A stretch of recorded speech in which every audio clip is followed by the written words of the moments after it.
आज हम लोग हिंदी का एक महत्वपूर्ण टॉपिक निपात की चर्चा करेंगे।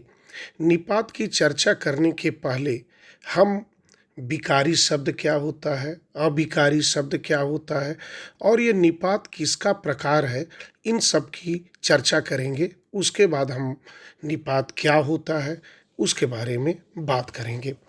अगर हम हिंदी व्याकरण की बात करें तो जब हम किसी वाक्य में शब्दों का प्रयोग करते हैं तो ये वाक्यों में प्रयोग के आधार पर शब्दों को दो मुख्य भागों में बांटा जा सकता है। एक होता है विकारी शब्द और एक होता है अविकारी शब्द। अब ये विकारी शब्द क्या होता है और अविकारी शब्द क्या होता है, इसकी हम चर्चा करेंगे।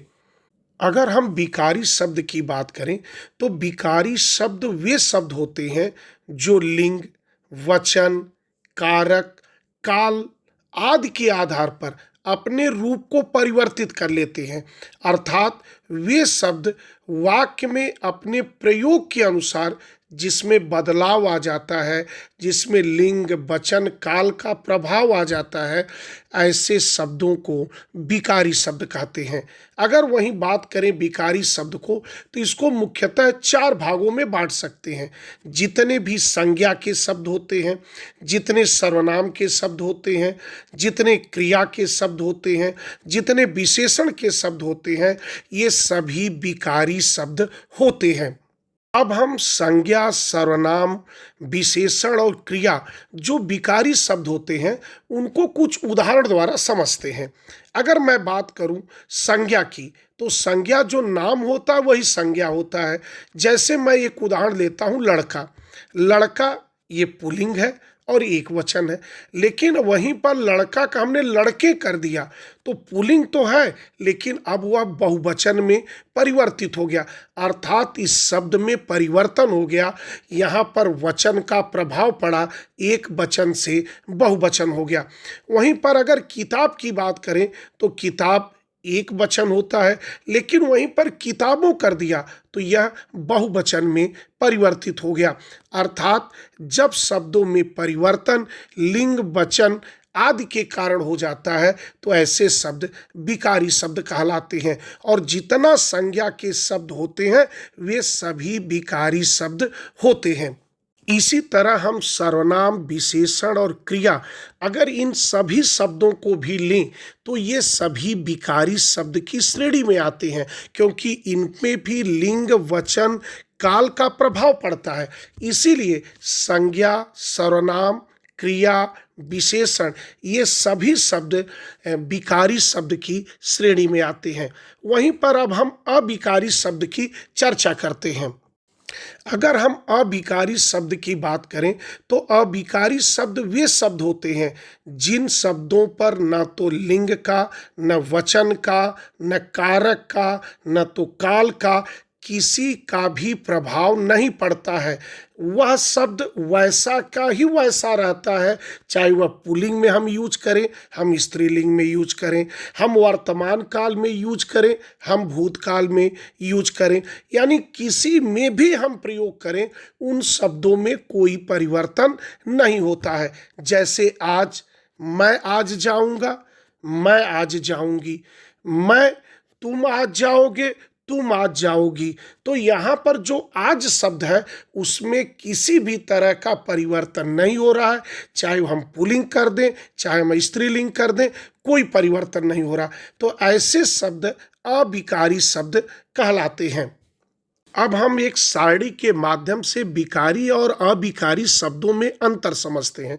अगर विकारी शब्द की बात करें तो इस पे लिंग, वचन, कारक, काल आदि के आधार पर परिवर्तन होता है, लेकिन अविकारी शब्दों में किसी भी प्रकार का परिवर्तन नहीं होता है। वहीं पर अगर मैं उदाहरण लूं तो विकारी शब्द का उदाहरण लड़का है, मैं है, सुंदर है, खाता है, इस तरह के जितने भी शब्द हैं वे सभी विकारी शब्द हैं। लड़का का लड़के हो जाएगा, लड़कों हो जाएगा, मैं का मुझे हो जाएगा, मुझको हो जाएगा, सुंदर का सुंदरी हो जाएगा, खाता का खाती हो जाएगा। लेकिन वहीं पर अविकारी शब्द धीरे, पर, और, अरे आदि शब्द होते हैं, कल होता है, आज होता है, इनमें किसी भी तरह का परिवर्तन नहीं होता है। वहीं पर अगर मैं बात करूं तो जितने भी संज्ञा, सर्वनाम, क्रिया और विशेषण के शब्द होते हैं वे सभी विकारी शब्द होते हैं। वहीं पर अगर अविकारी शब्दों की बात करें तो जितने क्रिया विशेषण होते हैं, जितने संबंध बोधक होते हैं, जितने समुच्चय बोधक होते हैं, जितने विस्मयादि बोधक होते हैं, जितने निपात शब्द होते हैं, ये सभी अविकारी शब्दों की श्रेणी में आते हैं। अब हम बात निपात की करते हैं। निपात भी एक अविकारी शब्द है और अविकारी शब्द का ही एक दूसरा नाम अव्यय है। अव्यय मतलब जिसका कोई व्यय न हो। तो अब निपात की बात करें तो जब किसी वाक्य में एक ऐसे शब्द का जब हम प्रयोग करते हैं कि अगर उस शब्द को हटा दें तो उस वाक्य के अर्थ में कोई परिवर्तन न आए, लेकिन उस वाक्य में जब वह शब्द प्रयोग कर देते हैं तो उसके अर्थ पर एक विशेष बल पड़ता है, अर्थात उस बात को हम जोर देकर कहते हैं। तो ऐसे शब्दों का प्रयोग जिसे हटा देने पर भी कोई वाक्य के अर्थ में अंतर न आए, लेकिन उस शब्द के प्रयोग करने से एक उसके अर्थ पर विशेष बल आए, तो ऐसे शब्द को हम निपात कहते हैं। जैसे हम उदाहरण के रूप में लें कि तुम्हें आज ही जाना होगा, तो यहाँ पर जो ही शब्द का प्रयोग किया गया है वह हमने बल देकर उस अर्थ पर विशेष बल दे रहे हैं, तो इसलिए हम ही का प्रयोग किए हैं। अगर हम ही को हटा भी दें तो इससे कोई वाक्य के अर्थ में कोई अंतर नहीं आता है। तो ऐसे शब्दों को हम निपात कहते हैं। अगर हम उदाहरण के रूप में लें तो ही, भी, तो, तक, ये सभी शब्द निपात हैं। जब इस तरह से हम निपात शब्दों को देखते हैं तो इन शब्दों को देखते हुए हम इसके अध्ययन की सुविधा के कारण इसको हम 9 भागों में बांट देते हैं, अर्थात निपात के 9 भेद होते हैं। वहीं पर अगर एक एक के नाम लें तो पहला स्वीकार्य निपात, दूसरा नकारात्मक निपात, तीसरा निषेधात्मक निपात, चौथा प्रश्नबोधक निपात, छठवां विस्मयादि बोधक निपात, चौथा तुलना बोधक निपात, सातवां अवधारणा बोधक निपात, आठवां बलदायक निपात और नौवां आदर बोधक निपात होता है। अब हम एक एक करके इन निपात के भेदों की चर्चा करेंगे।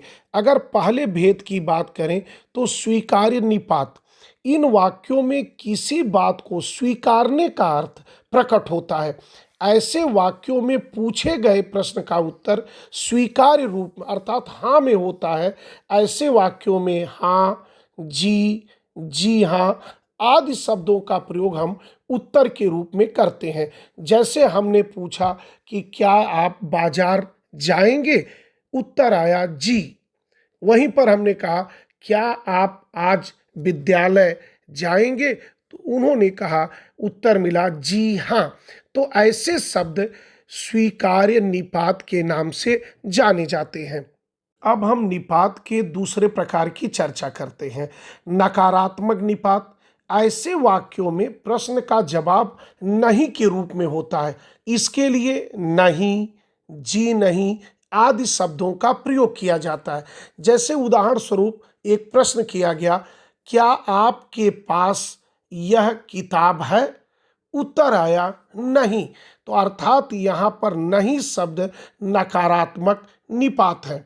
वहीं अगर हम तीसरे प्रकार की बात करें निपात के, तो निषेधात्मक निपात होता है। इस प्रकार के वाक्यों में किसी को किसी कार्य के लिए मना या किसी को इनकार करने का बोध होता है, इसके लिए सामान्यतः मत शब्द का प्रयोग किया जाता है। जैसे एक उदाहरण स्वरूप, आज आप मत जाइए, तो यहाँ पर मत शब्द मना करने के रूप में किया गया है। जैसे मुझे अपना मुंह मत दिखाना, तो यहाँ पर मत नकारात्मक निषेधात्मक रूप में किया गया, तो यहाँ पर निषेधात्मक निपात है।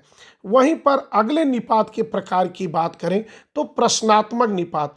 इस प्रकार के वाक्यों में जो शब्द होते हैं उनसे प्रश्न पूछने का बोध होता है, तो वहाँ पर प्रश्नवाचक निपात होता है। जैसे उदाहरण के रूप में लें, कहें कि तुम्हें वहाँ क्या मिलता है, तुम वहाँ क्यों जाते हो, तो यहाँ पर जो क्या शब्द का हमने प्रयोग किया, यह प्रश्नवाचक निपात है।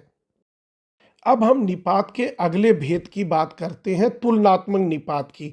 तो ऐसे वाक्यों में किसी की तुलना की जाती है। यहाँ पर उन निपात शब्द से तुलना का बोध होता है। इसमें हम सा, सी आदि शब्दों का प्रयोग करते हैं। जैसे हमने कहा, उसका चेहरा चांद सा सुंदर है, तो यहाँ पर सा का हमने प्रयोग किया, तो यहाँ पर तुलनात्मक निपात होता है। वहीं पर अगले निपात के प्रकार की बात करें तो विस्मय बोधक निपात, जिसमें यह कहा जाता है इस वाक्यों में विस्मय बोधक शब्दों का प्रयोग किया जाता है और इसमें विस्मय बोधक चिन्ह का भी प्रयोग किया जाता है। इनके लिए क्या, काश आदि शब्दों का प्रयोग किया जाता है। जैसे उदाहरण स्वरूप, काश वह न गया होता, क्या सुंदर लड़की है। इस तरह के शब्द विस्मय बोधक निपात कहलाते हैं। अब हम निपात के और प्रकारों की चर्चा करते हैं। जैसे बल बोधक निपात, इन वाक्यों में बल का प्रयोग किया जाता है, किसी बात पर जोर देकर कहा जाता है। इसके लिए हम तक, भर, केवल, मात्र, सिर्फ, तो, भी, ही शब्दों का प्रयोग करते हैं। जैसे मेरे पास पुस्तक भर है, हमने उसका नाम तक नहीं सुना, वह केवल सजाकर रखने की वस्तु है, वह मात्र सुंदर थी, शिक्षित तो नहीं थी। ऐसे उदाहरणों में हमने मात्र, तो, केवल, भर, तक आदि शब्दों का प्रयोग किया जो बलबोधक निपात के रूप में जाने जाते हैं। वहीं पर अगले प्रकार की बात करें तो अवधारण बोधक निपात, इन वाक्यों में किसी बात के बारे में निश्चित ज्ञान नहीं होता है, केवल उसके बारे में अनुमान लगाया जाता है। अनुमान लगाने के लिए हम ठीक, लगभग, करीब आदि शब्दों का प्रयोग करते हैं। जैसे उदाहरण लें, उसने करीब 10,000 रुपया दिया था। वहीं पर दूसरा उदाहरण लें, लगभग 10 लाख विद्यार्थी इस परीक्षा को अभी तक दे चुके हैं। तो यहाँ पर हमने लगभग, करीब जो इन शब्दों का प्रयोग किया है, यह अवधारण बोधक निपात है। वहीं पर अगर निपात के अंतिम प्रकार की बात करें तो आदर सूचक निपात होता है। इन वाक्यों में किसी के लिए आदर की भावना को व्यक्त किया जाता है, किसी के प्रति सम्मान व्यक्त किया जाता है और उसके लिए जी शब्दों का प्रयोग किया जाता है। जैसे गुरुजी विद्यालय में पढ़ा रहे हैं, शर्मा जी घर पर आ गए हैं। और यहाँ पर इन उदाहरणों में हमने नाम के आगे, पद के आगे जो जी शब्द लगाया है वह आदर सूचक निपात है। तो निश्चित है आज हमने निपात के बारे में चर्चा की तो आप अच्छे से समझे भी होंगे। तो अब हम अपनी वाणी को यहीं पर विराम देते हैं। बहुत बहुत धन्यवाद।